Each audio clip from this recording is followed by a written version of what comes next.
करें। ये अब वीडियो को शुरू करते हैं।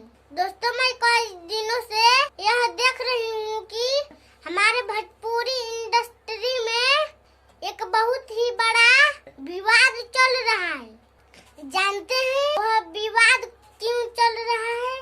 मैं आपको बताती हूँ। यह विवाद इस भोजपुरी इंडस्ट्री को और अपने समाज को सुधारने के लिए हो रहा है। इसलिए मैं आप सभी दर्शकों से पूछना चाहती हूँ कि क्या इस भोजपुरी को सुधारने से हमारा समाज सुधर जाएगा? कदापि नहीं। कि हमारा समाज इतना गंदा हो चुका है कि इसे सुधारना अपना मुमकिन है।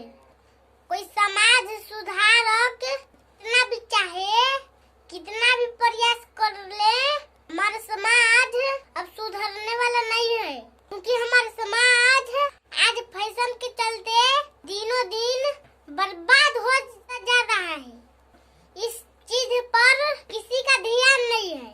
मैं आप सभी लोगों से यह पूछना चाहती हूँ कि मैं आप ही से पूछ रही हूँ कि आप सभी लोग हिंदुस्तानी सभ्यता में जी रहे हैं? अगर जी रहे हैं तो मुझे कमेंट में जरूर बताएं।